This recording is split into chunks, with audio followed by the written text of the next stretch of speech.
onde o ministro Alexandre de Moraes acertou.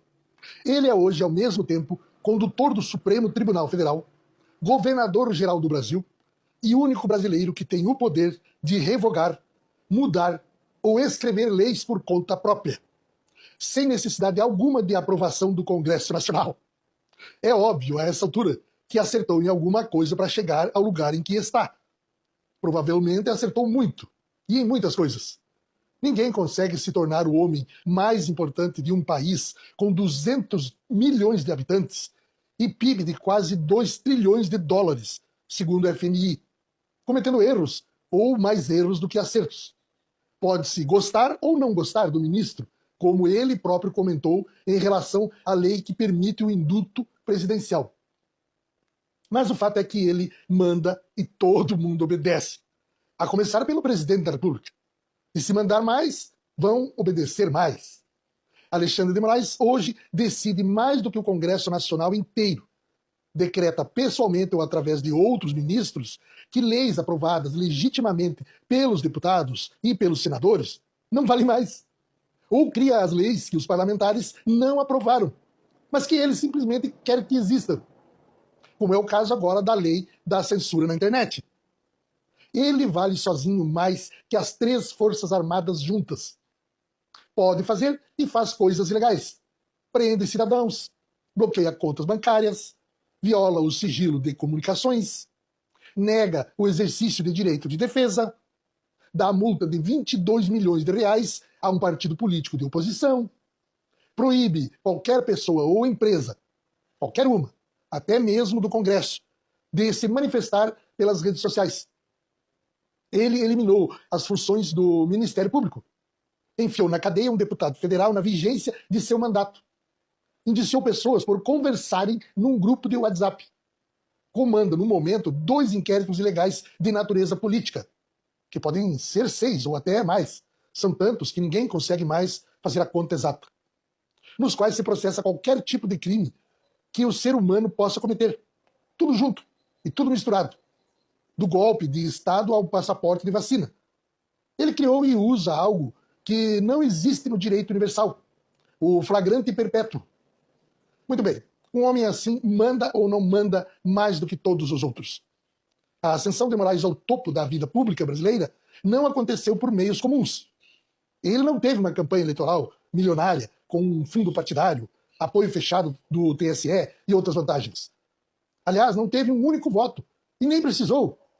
O ministro não vem de nenhuma família que vive às custas de suas senzalas políticas.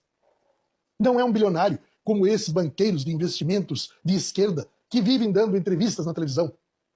Não precisou do apoio da imprensa, embora tenha se tornado um ídolo para a grande maioria dos jornalistas brasileiros. É tratado hoje como uma espécie de Che Guevara, que lidera as lutas democráticas neste país. O que provavelmente deve deixar o ministro achando muita graça. Sua origem não tem nada a ver com o PT. Moraes foi nomeado para o cargo por Michel Temer, que Lula chama de golpista, e é visto pela esquerda nacional como portador de alguma doença infecciosa sem cura. O passado político do ministro, ao contrário, o coloca como secretário de Geraldo Alckmin, nos tempos em que ele não usava boné do MST, e era uma figura de piada para o Lula. E os intelectuais e os artistas da Globo riam dele. Apesar de tudo isso, o ministro Moraes está lá. Como foi acontecer um negócio desses? Ou, de novo, onde ele acertou? Ele acertou em muita coisa. Essa que é a verdade. E a primeira delas é que ele entendeu melhor do que ninguém a força e a utilidade da coragem num país em que o ecossistema político é habitado majoritariamente por covardes. Moraes é um homem destemido, assume riscos, enfrenta adversidades e não foge da briga. No Brasil de hoje, faz toda a diferença. O segundo ponto a favor é que soube escolher o lado de disputa política atual. Percebeu, no momento adequado, que é mais rentável ficar a favor do Brasil do atraso, centrado no sistema de Lula, do que a favor do Brasil do progresso. Imagina se tivesse ficado com Bolsonaro e feito as coisas que fez. Se tivesse, por exemplo, trancado na Papuda 1.500 agentes do MST que invadem fazendas e destroem propriedades públicas. Estaria hoje no Tribunal Internacional de Haia, respondendo por crimes contra a humanidade. Ele entendeu também que as instituições brasileiras são amarradas com barbante e iriam se desfazer diante do primeiro homem decidido a falar grosso, desde que tivesse apoio da esquerda, e vendesse a ideia de que está violando a lei para salvar a democracia. Com instituições fortes, Moraes simplesmente não seria o que é. Sua carreira já teria acabado por decisão do Senado Federal. O ministro igualmente descobriu que não precisava ter medo de militar e que isso é uma vantagem decisiva. O regime militar acabou há quase 40 anos, mas o político brasileiro continua pensando nas Forças Armadas como se elas decidissem alguma coisa. Os políticos e as multidões que foram para a frente dos quartéis após a eleição de 2022, na ilusão de que estavam do mesmo lado, o Exército estava como civil do lado da polícia. Moraes nunca perdeu seu tempo com isso. Ele foi fazendo o que achou que tinha que ser feito, sem se preocupar com o que poderiam pensar os generais do Exército ou os almirantes da esquerda. E hoje deve estar convencido de que leu acertadamente as coisas. Por que não? Outra vantagem para o ministro é a sua capacidade de ignorar a opinião pública. Poucas vezes na história desse país, uma autoridade de Estado conseguiu ter uma imagem tão horrível quanto a de Moraes. Mas ele não faz nem deixa de fazer nada por causa do que estão pensando dele. O político brasileiro médio passa mal quando se vê fazendo ou tentando fazer alguma coisa que pode desagradar o seu eleitorado. Afinal, é de seus votos que ele vive. O ministro não liga a mínima. Não é assim simplesmente que ele funciona. Ao contrário, fica mais radical, agressivo e perigoso a cada contrariedade. Ele deixou isto bem claro, entre outros episódios, com sua reação às imensas manifestações de rua do ano passado e de antes, a favor do Bolsonaro, a quem ele escolheu como seu inimigo número 1.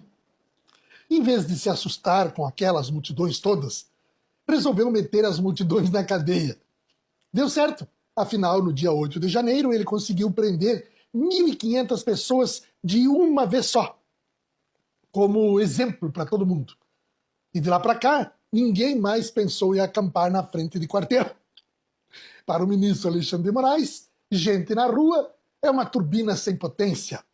Faz barulho, mas não tira o avião do chão. Tem dado certo até agora. Do seu ponto de vista, está mandando mais hoje do que em qualquer outro momento de sua carreira. Moraes, enfim, tem demonstrado que sabe fazer política do lado que ganha. No momento mais indicado, soube trocar a direita autoritária, onde ele nasceu, pela esquerda, que será levada ao poder no movimento mais poderoso que já se viu até hoje na política brasileira. A guerra de extermínio contra a Lava Jato e o enfrentamento à corrupção. Ele passou para o lado da Confederação Anti-Lava Jato, que levou Lula ao poder. E aí soube assumir o papel de astro do filme. Entre outras coisas, como presidente do TSE. Foi ele quem realmente colocou o chefe do PT na presidência da República. É certo também que manda mais do que ele. Vivem os dois hoje num contrato de assistência mútua.